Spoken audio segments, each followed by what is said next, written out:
वहीं बीजेपी नेता अनुराग ठाकुर का ममता बनर्जी पर बड़ा हमला भी सामने आया। बंगाल में दीदी नहीं दादागिरी वाली सरकार है। वहीं उन्होंने कहा कि ममता बनर्जी की पार्टी डूबता जहाज है। ममता के करीबियों को उनकी सरकार पर विश्वास नहीं है, इस तरह का बयान आया अनुराग ठाकुर का। ममता सिर्फ नाम की ममता है। अनुराग ठाकुर ने यह भी कहा बहुत से लोग टीएमसी इसी वजह से छोड़ रहे हैं क्योंकि दीदी की दादागिरी के आगे सभी परेशान हैं और इसलिए पार्टी छोड़कर बीजेपी में शामिल हो रहे हैं। ये दो तस्वीरें हम आपको दिखा रहे हैं बीजेपी के निशाने पर ममता बनर्जी। अनुराग ठाकुर ने कहा कि दादागिरी से सरकार नहीं चलती है, इसीलिए पार्टी से लीडर्स छोड़ रहे हैं। पश्चिम बंगाल में दीदी यानी ममता बनर्जी की मुसीबतें हर दिन और बढ़ती जा रही हैं। सिर्फ 48 घंटे में टीएमसी में ऐसा तूफान आया है कि ममता की जमीन खिसकती नजर आ रही है। बंगाल की बदली हवा से साफ है कि ममता बनर्जी की तानाशाही अब टीएमसी को भारी पड़ने लगी है। 2 दिन में ही 9 नेताओं ने ममता का साथ छोड़ दिया है।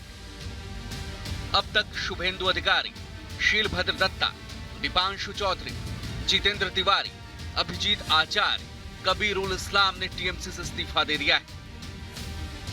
कल तक बंगाल में ममता के पीछे खड़े ये नेता उनका साथ छोड़ चुके हैं। हालांकि जितेंद्र तिवारी ने अपना इस्तीफा वापस ले लिया है। बगावत की हवा इतनी तेज है कि ममता को कुछ समझने का मौका ही नहीं मिल पा रहा। यहाँ तक कि टीएमसी के अल्पसंख्यक सेल के महासचिव कबीर उल इस्लाम ने भी टाटा बाय बाय कह दिया है। कुछ हफ्तों में ही नए साल का आगाज होने वाला है और अगले साल होने वाले विधानसभा चुनाव से पहले पार्टी में मची भगदड़ ने ममता की चिंता बढ़ा दी है। बीजेपी की आंधी को रोकने के लिए ममता ने पूरी ताकत से जंग का ऐलान तो कर दिया था, लेकिन आगाज कुछ ऐसा होगा ये उन्होंने सपने में भी नहीं सोचा होगा। सूत्रों के मुताबिक ममता बनर्जी ने प्रशांत किशोर से पूछा है कि आखिर टीएमसी के नेता पार्टी छोड़कर क्यों जा रहे हैं। ममता बनर्जी ने प्रशांत किशोर से अब पार्टी में डैमेज कंट्रोल करने को कहा है।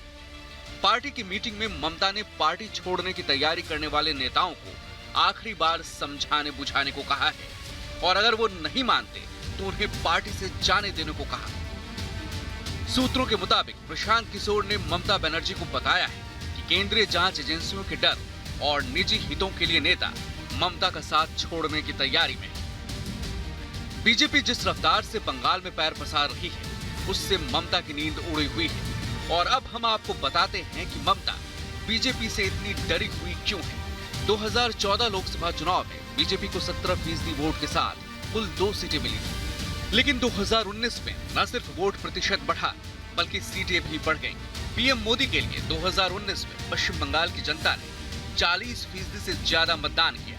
बता दें कि 2016 के विधानसभा चुनाव में टीएमसी ने 211 सीटें जीती और उसका वोट शेयर 44.91% था।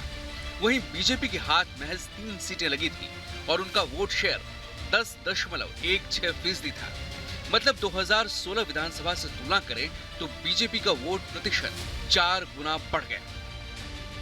आंकड़ों से साफ है इस बार बंगाल की लड़ाई बेहद दिलचस्प होने वाली है। राज्य में बीजेपी की बढ़ती लोकप्रियता और बढ़ता ग्राफ